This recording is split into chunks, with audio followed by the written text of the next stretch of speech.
Okay, well, this started off as a lockdown project in during COVID. I was stuck in the Central African Republic for 8.5 months, and initially it was just for my wife and kids, so that they'd kind of have an idea of some of the weird and wonderful things that I did, Yeah. and then once you start writing, you start remembering, Yeah. and then what was a couple of pages suddenly is whatever 100,000 words or something like that. Um, and as someone who had read a draft of it described to me, it's a bit like Indiana Jones meets Chris Bonington meets Ray Goggins from Hellweek, because there's a bit of everything between my military career, Yes. archaeology, and climbing in the Himalayas and all that sort of stuff. Yes. So could you just give us a feel of a story or two that maybe sticks out in your mind? Well, there was one interesting one.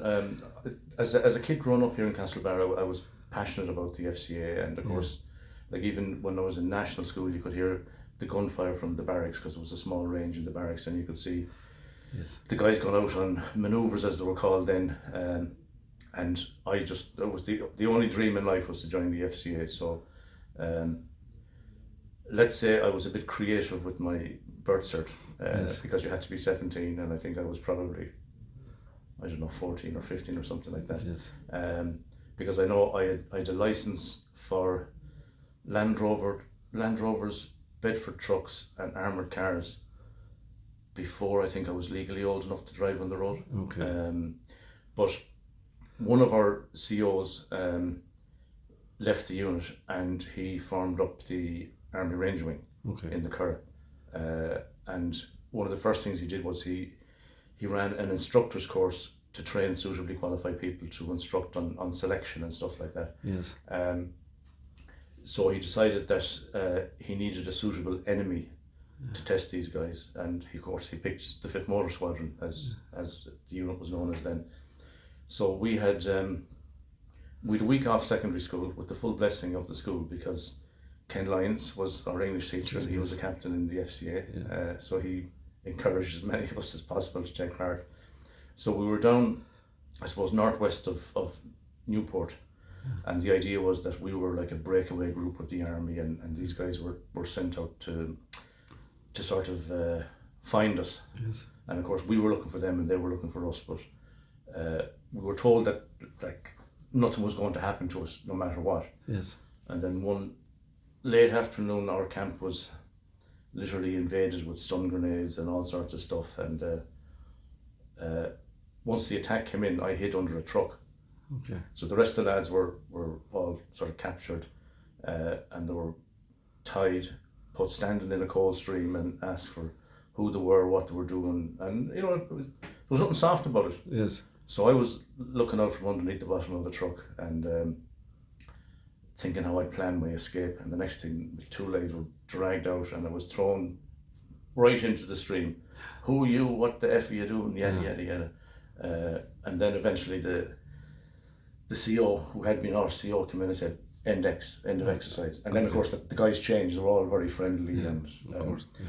but I never thought that a number of years later I'd be back in the exact same spot in the exact same forest as a student on the same ranger instructor's course, which was a bit surreal, I suppose, but that's life for you. Yeah, but it was kind of a thing in Castlebar back in the 70s. All the young men joined the 5th Motor Squadron because and it was good money, because I know at the time we used to do weekend camps in Longford, so you'd leave Castlebar on a Friday evening, come back on a Sunday evening, and we used to get paid £5 as a trooper, as a private, and I know I did the leaving cert at the tender age of 16 in 1977, and I did, I'd say maybe about 7 weeks, like full-time FCA camps. Yes.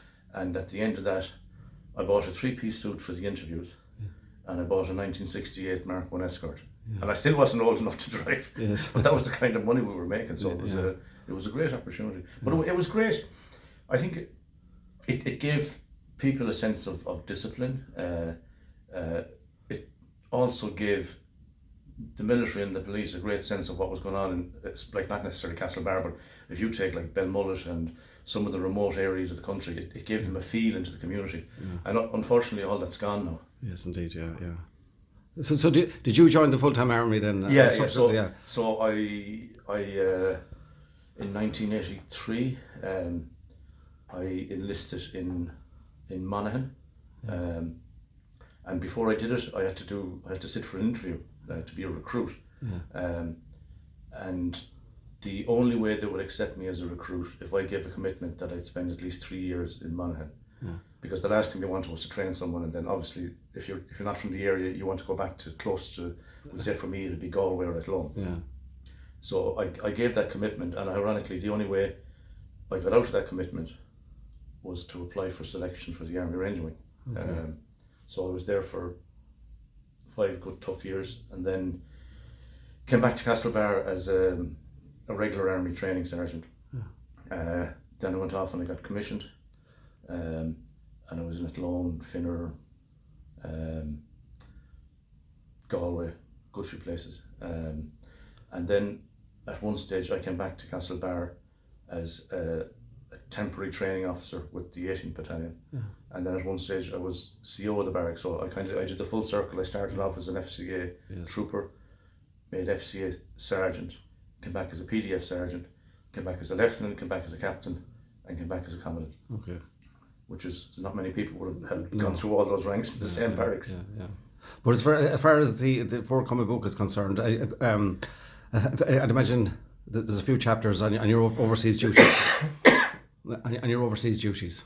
Yeah, there's one kind of, I suppose it's sort of a poignant chapter. I was deployed as a military observer in 2005 to the Middle East, and my wife Claire and our 2 kids, Ellen and Ben, after about a month or so, they joined me. I was living in Tiberias on the sea beside the Sea of Galilee, and the kids were I think 4 and 5 at the time. And then the following February, I was transferred to Lebanon.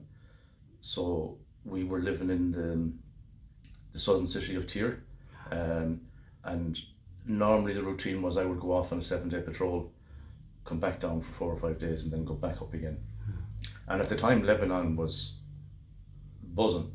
Great tourist industry, everything, a lot of building.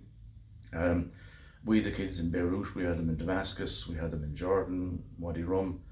And then my sister and her husband came out to visit us for a week in very early July.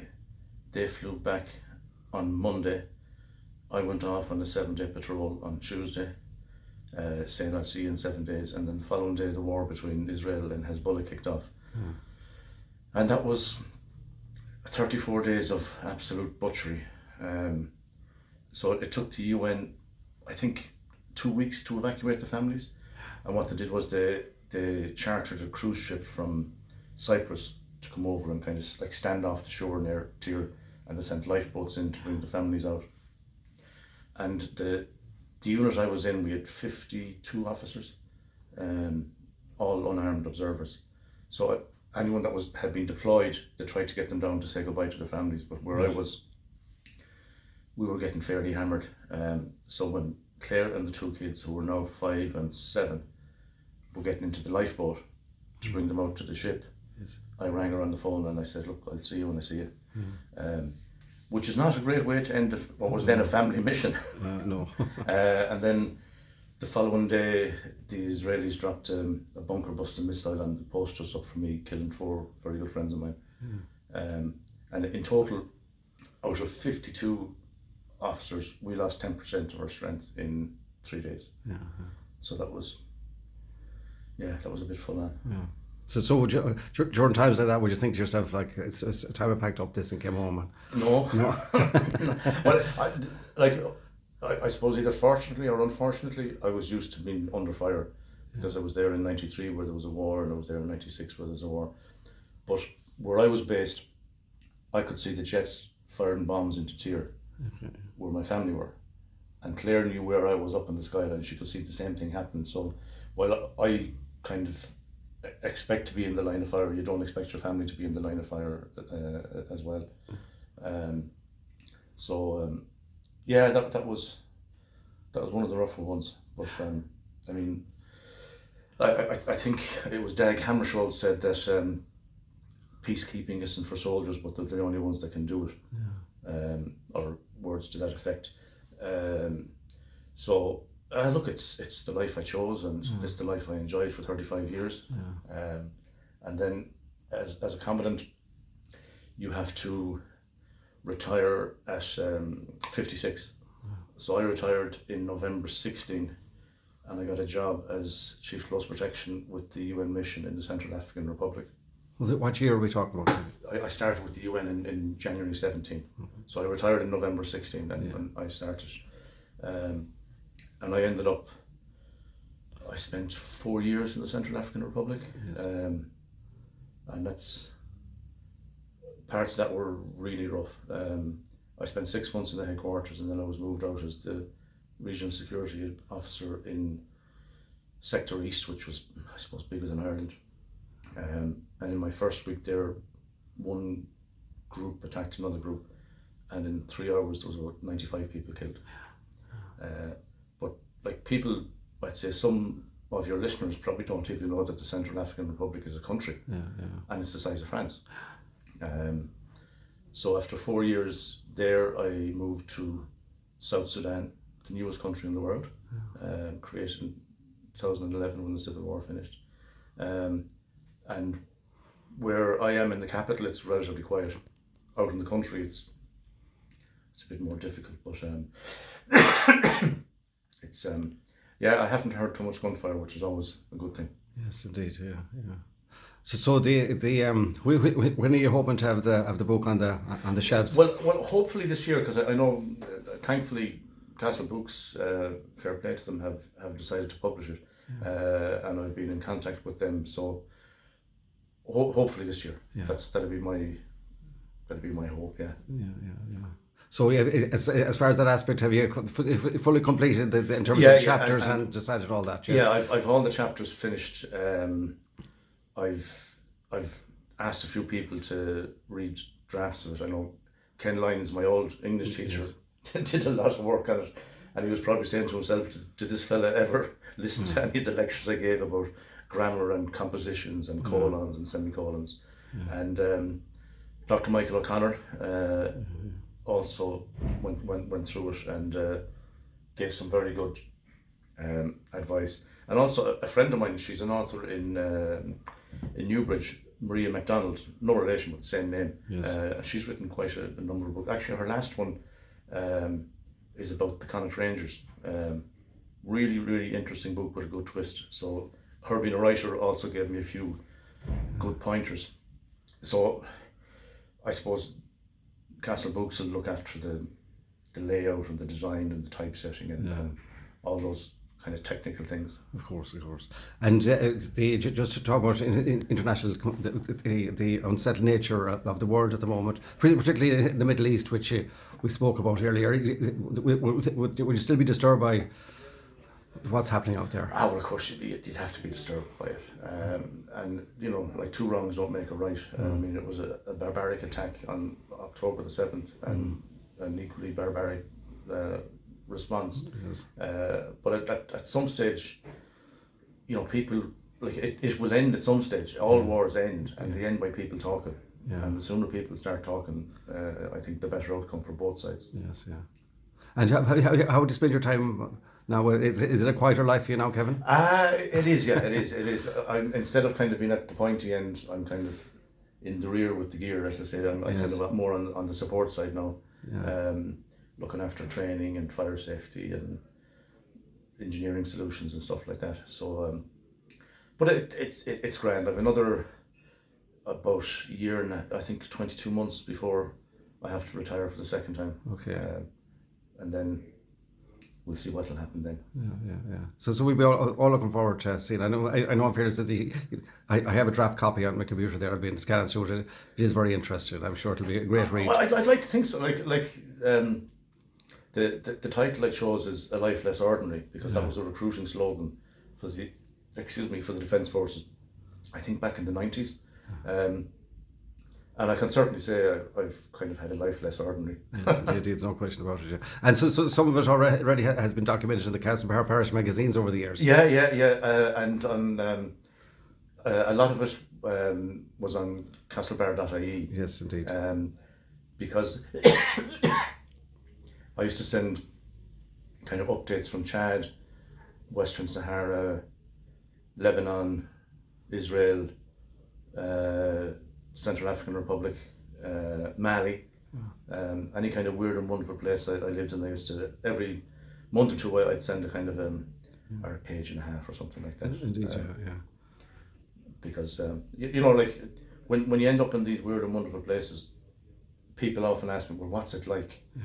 You know, and by writing those articles, it was a way of kind of just sharing with people, you know, that A, what peacekeepers do, and B, kind of where they end up in.